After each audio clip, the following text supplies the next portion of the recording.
Muito bem, sejam bem-vindos a mais uma aula de marketing. No nosso conteúdo de hoje, e-commerce. Eu sou o professor Dagoberto Machado Cascardo e hoje a gente vai ter a nossa quinta aula aí de e-commerce, tá? O que veremos nessa aula hoje, galera? Vamos compreender um pouquinho mais sobre copyright para vendas e estratégias de persuasão, tá bom?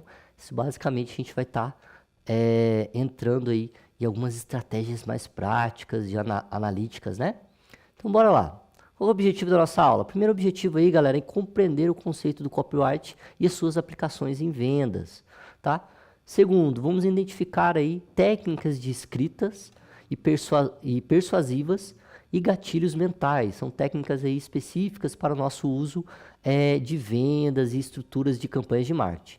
E também analisar textos publicitários e aplicar essas estratégias aí de persuasão, mas baseado também em ética, tá bom?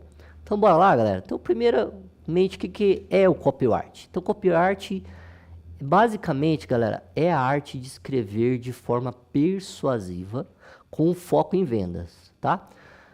Utiliza aí, basicamente, técnicas que despertam a atenção, interesse e uma ação no leitor. Então, vai além de escrever bem, tá? Não é uma questão de escrever bem um texto. Quando a gente está falando de escrever bem aqui, é uma questão de estruturar essa campanha, né? Dentro de uma comunicação direta, tá? Então, é essencial para o marketing digital e anúncios como marketing e-mail, enfim, que a gente já falou aqui, né? No e-commerce. Então, basicamente, galera, o copyright ele vai também estar pensando em basicamente em motivar, desenvolver, despertar a atenção dos clientes, né? E focar aí isso tudo aí em uma conversão. Lembra que conversão, quando eu estou falando, é realmente chegar no ponto de uma negociação efetiva, tá bom? Então, basicamente, isso aí é o copyright. Continuando, galera, diferença entre, como eu falei, redação publicitária e copyright, tá? Então, enquanto a redação publicitária pode ter o foco basicamente em imagens da marca, o copyright visa basicamente uma conversão direta, tá? Ele busca uma negociação mais direta, tá? Por quê? Mesmo porque ele também está pensando no interesse amplificado do cliente com relação ao serviço ou produto. Então, basicamente, ele conduz o leitor a uma ação, como um clique, uma curtida, né? Basicamente uma repostagem, um compartilhamento da postagem, basicamente pensando não somente em efetivar a compra também, mas divulgar o produto ou serviço de uma forma mais ampla. Basicamente comprar e preencher formulários dentro de que eu estou falando de expandir aí a sua campanha publicitária. Então, por isso que ele é mais direto e estratégico emocionalmente, tá ok? E aí a gente vai entrar aqui no nosso próximo tema, que é a estrutura do AIDA, AIDA, né, no copyright. O que seria isso, galera? Atenção, interesse, desejo e ação, como eu estou falando, porque essa é a base do copyright. A gente desenvolver uma atenção, um interesse, um desejo, né, uma ação do cliente para com a nossa comunicação publicitária de campanhas de marketing, tá? Então, a fórmula do AIDA, basicamente ele organiza o texto em 4 partes, né, como eu falei aqui. E essa estrutura guia o leitor passo a passo até a decisão da compra. Então, basicamente, ele vai criar uma sistematização, um guia de como que essa campanha vai alcançar o cliente até o seu final ali, que é até a pós-venda, tá? É uma das bases mais utilizadas no copyright moderno, tá? Então, que é o AIDA, tá? Então, já entendemos ali que é o AIDA, tá bom? Continuando, galera. O headline, né? O que é o headline? São frases que vendem, tá? A primeira frase de um texto, né? O headline, o headline, né? Que seria assim, mais ou menos, que pronuncia. Ele precisa capturar a atenção com poucos segundos. É aquela famosa campanha de Instagram, coisas de 5 segundos, TikTok, né? Melhor dizendo. Coisas assim, coisas rápidas. Então, bons títulos, eles prometem benefícios, geram curiosidades ou apresentam alguma solução de um problema que a pessoa quer resolver com aquele produto ou serviço. Então, o headline, ele basicamente ruim, ele pode arruinar toda a copyright, né? Toda a nossa campanha. Tá? Então, por quê? Porque se a gente não tem aquela pegada de destacar o que está dentro do nosso campo de publicidade, a nossa campanha ela vai ficar um pouquinho fraca. Então, ela começa aí pensando em como gerar o AIDA, que é basicamente a gente pensar lá na atenção, no desejo, né, e a ação, né, do interesse, desejo e a ação do nosso público-alvo. Então, basicamente, a gente tem que usar essa primeira técnica. Então, a primeira técnica é desenvolver uma frase que realmente vai capturar a atenção do nosso cliente em poucos segundos. Né? E isso a gente vai usar muitos artefatos que a gente vai falar nessa aula. Então, escrever bem é basicamente apresentar bem uma ideia. Então, o que a gente tem que pensar quando a gente está construindo uma headline? É basicamente pensar em como alcançar o meu cliente de uma forma mais efetiva. A gente também está pensando em conectar ele com o nosso produto e conectar ele com a nossa marca. Então, basicamente, essa frase ela pode ser curta, mas ela tem que ter dentro dela toda essa perspectiva, tá ok? Então, essa seria o ponto de partida aí para o nosso copyright, tá bom? Continuando lá, galera. Basicamente, a gente também vai pensar em como essas frases de efeito, elas também podem ser pensadas em gatilhos mentais. O que seriam gatilhos mentais? Como influenciar aí uma tomada de decisão do nosso cliente. Então, basicamente, o que serão gatilhos mentais? São estímulos psicológicos que influenciam o comportamento do nosso público-alvo. Então, quando a gente usa uma headline, a gente está tentando criar um gatilho, tá? Mas é lógico que a gente também pode usar outras coisas, né? Por exemplo, são textos também que tentam ativar, por exemplo, a urgência, né? Olha, isso aqui é uma campanha por um prazo determinado. O que é a urgência também? Olha, essa promoção é só até essa semana, né? Ou para tal dia da semana. Essa promoção é somente para essa quarta-feira, um exemplo, essa quinta-feira. Outra questão aqui, autoridade. O que é autoridade? Olha, esse produto é somente com a nossa empresa. Então, quando a gente ativa esses gatilhos, a gente procura entender qual que é o nosso produto. Então, por exemplo, aquele é um produto que somente uma empresa pode vender. Ou é um produto que era específico de uma novidade no mercado. E somente aquela empresa tem aquele produto. Então, ele tem autoridade sobre aquilo. Ou ele está muito tempo no mercado, então ele acaba gerando uma autoridade. Então, isso vai gerar um gatilho mental de confiabilidade. Então, a autoridade ela tem a ver com confiabilidade ou com conexão direta com aquele produto. E escassez, né? O que seria escassez? Olha, até durar os estoques, ou a gente só tem 5 produtos desses para ser vendido nesse tempo, entre outros. A gente vai ter muitos gatilhos que vai influenciar aí uma tomada de decisão do nosso cliente. E se bem utilizados, galera, vai tornar o nosso copyright mais convincente e irresistível, galera. Então, essas são técnicas aí que a gente tem que pensar para nossas campanhas de marketing, né? Então, assim, tem se falado muito sobre isso. Só que, às vezes, a hora que a gente vai montar a nossa estrutura de campanha de marketing, a gente acaba esquecendo de pensar esses detalhezinhos. E, como eu disse, aqui eu vou continuar dizendo, galera, a campanha de marketing, ela está nos pequenos detalhes, galera. Então, por isso que a gente abrange um geral aqui para você realmente possa focar em pequenas condições que a sua campanha tem que ter, tá? Pequenas técnicas e apresentações. Beleza? Continuando lá, galera. Uma enquete rápida aqui para você pensar e meditar. Você já comprou algo por influências de depoimentos ou avaliações online? Galera, pense aí. Será que você já comprou? Como é que foi essa experiência sua? Pensa aí comigo. Galera, enquanto você vai pensando, vou citar aqui. Esses dias eu tava, inclusive, um caos, né? Como é que diz no interior? É um caso real. E eu comprei um produto, fui comprar um produto na internet e eu não sabia bem qual que seria a especificação daquele produto. Então eu vi vários vídeos de pessoas abrindo, fazendo aquele famoso review, né, o tutorial mostrando o produto. E assim eu descobri que dentro daqueles vídeos, qual que seria o produto melhor para minha compra, que iria me atender melhor, né? Por que que eu fiz isso? Porque às vezes quando você está comprando online, você não tem como pegar na mão, não tem como sentir aquele produto de uma forma mais perceptível no sentido de real mesmo, assim. Então a gente às vezes dentro desses vídeos, né, que às vezes a internet nos mostra, ele nos dá uma direção.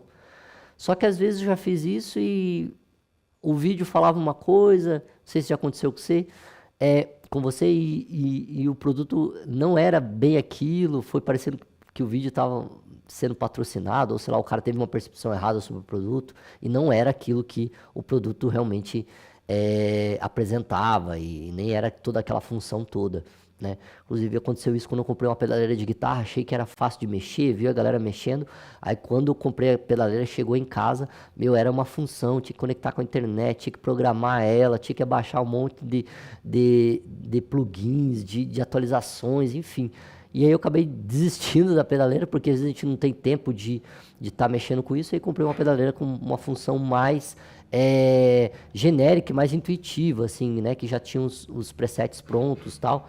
Então, esse foi o meu caso. Então, pense aí, galera. Por quê? Porque isso vai te ajudar também a montar. Então, o que que eu descobri? Descobri que um vídeo ele tem que ser o máximo fiel a realmente aquele produto. Então, se eu estou falando de um celular, eu tenho que mostrar realmente o que ele está fazendo, quais são as funções celulares, a velocidade, se ele está correspondendo com aquilo que foi anunciado pelo fabricante e se realmente na prática aquilo funciona ou não. Então, assim, se não funcionar, então falar, por quê? Porque às vezes vai servir como referência, tá bom? Continuando, galera. Então, storytelling aplicado ao copyright, tá? O que seria storytelling, né? Basicamente contar histórias que vão conectar emocionalmente o público com aquele produto ou serviço. Então, basicamente, storytelling é contar histórias que conectem emocionalmente com o público-alvo. Tá? Basicamente, ela tem que ser baseada, como eu falei aqui, em histórias reais, como eu fiz aqui antes. Eu contei uma história, e aí, real, de uma situação que eu passei, para realmente, basicamente, descrever aquela informação. Então, storytelling é basicamente isso, histórias reais que basicamente mostram os desafios e as superações dessa problemática, como eu falei aqui da questão da pedaleira de guitarra que eu comprei. Então, basicamente, storytelling ele vai ser essa parte, né, mais direcionada para uma história que vai conectar as pessoas ao que você está falando, né?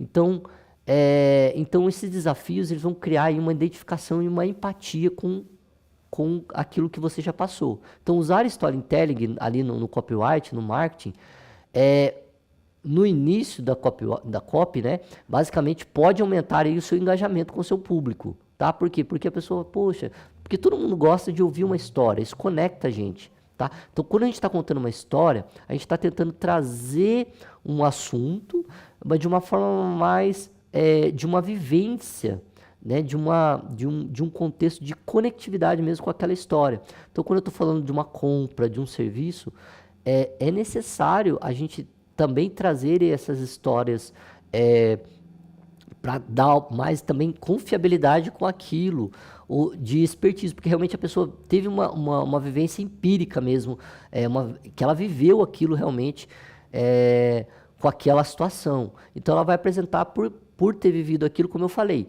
Eu olhei os vídeos e nos próximos vídeos, por exemplo, que eu assisti, eu já percebi que como que eu vou alcançar melhor aquela informação que eu preciso. Então, quando a gente cria uma história, a gente também apresenta melhores resultados. Tá ok? Então isso seria basicamente a storytelling aplicada ao nosso marketing, ao nosso e-commerce, tá bom? Continuando lá, galera.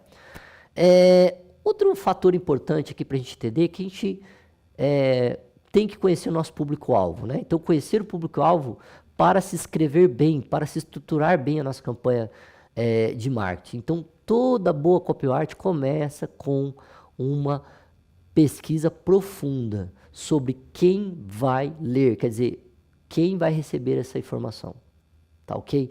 Então, não adianta eu tentar fazer uma coisa dentro do que eu estou pensando sobre. Tem que ter uma pesquisa aprofundada sobre. Então, é preciso conhecer as dores, as problemáticas dessa questão.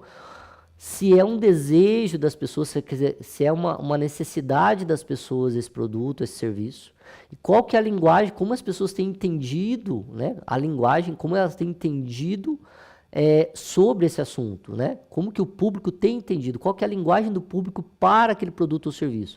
Então, assim, o texto, né, com a nossa apresentação, ela soa mais natural e personalizado, tá ok? Então, basicamente, a gente tem que conhecer o nosso público.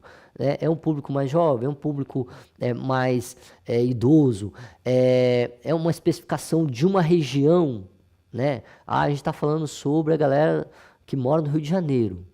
É outra realidade, é outra linguagem, eles entendem de forma diferente as coisas, eles têm uma vivência diferente.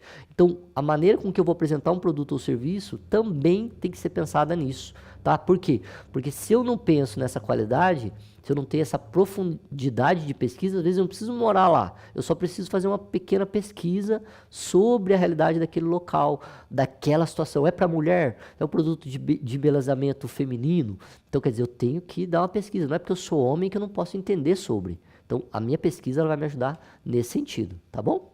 Continuando lá, galera. Então, assim, outro fator importante que eu queria que a gente entendesse aqui é o Call to Action, ou CTA. A gente vai ouvir muito isso no marketing, o famoso CTA. O que é o CTA, galera? É basicamente o convite direto para o leitor agir. Né? Um exemplo aqui, compre agora, saiba mais clicando aqui, experimente grátis. Então, basicamente o CTA é aquela ação direta que o campanha de marketing tem que gerar. Então, um CTA bem escrito, ele precisa ser claro, direto e coerente com o resto do seu texto, com o contexto geral. Então, ele tem que estar contextualizado com sua campanha, logicamente, não pode ser um texto solto, mas ele tem que pensar nessa questão, né, de ser uma coisa mais direta e mais atrativa, tá? Inclusive, isso é muito usado ali no finalzinho aí, das nossas campanhas para gerar aí uma fidelização da compra desse serviço ou desse produto, tá ok? Continuando, galera. Erros comuns aqui no copyright, galera.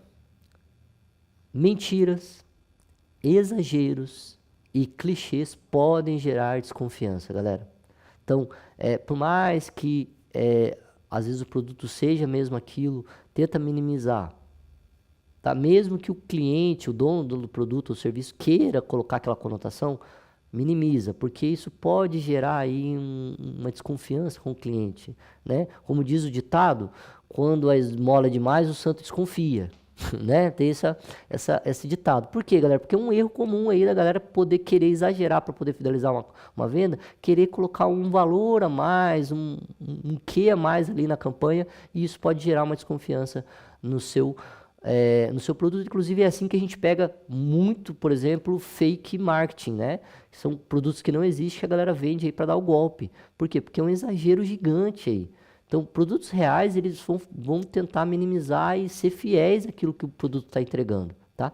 Então, outro erro comum também é escrever sem um foco, quer dizer, sem um objetivo claro sobre aquilo, né? Ficar enfeitando demais. Então, misturando muitos objetivos em uma só mensagem, né? Isso serve para isso, para aquilo outro. A gente tem que ser um pouquinho mais claro, né, com aquilo que a gente está entregando, né? Então, revisar o texto é fundamental aí para a gente não cair nesses erros aí, ou de exagero, ou de desfoque na sua apresentação de campanha, tá ok? Continuando, galera. Psicologia das cores no texto. Galera, lembrando que quando a gente está falando em marketing, só voltando uma pausa aqui, a gente está falando de arte, tá? A base geral também do marketing é a arte. O que é a arte, galera? É o processo criativo, é o processo de combinar as cores, combinar de forma harmoniosa os sons, combinar de forma harmoniosa as palavras, né? A gente está falando de música, a gente está falando de arte visual, a gente está falando sobre teatro, que é uma apresentação mais comunicativa, expressiva de um texto, tá? Então, assim, o marketing, ele pega esses elementos da arte para realmente a gente possa entender e nos comunicar de uma forma melhor. Então, a psicologia das cores, inclusive eu acho que você já deve ter visto isso, né, e vê isso todo o tempo, ela basicamente elas influenciam, basicamente as cores influenciam a percepção emocional de uma mensagem, como a gente percebe. Por exemplo, o vermelho, que pode indicar uma urgência, o azul, uma questão de confiança, o verde, uma questão de bem-estar. Então, as cores é um gatilho e uma apresentação visual de uma comunicação direta também. Então, a gente percebe isso, tem o último filme aí que a gente viu que apresentou muito bem essa ideia das cores, foi o Divertidamente, não sei se você já assistiu, tanto é que tem o 1 e o 2, que ele apresenta as emoções ali, né?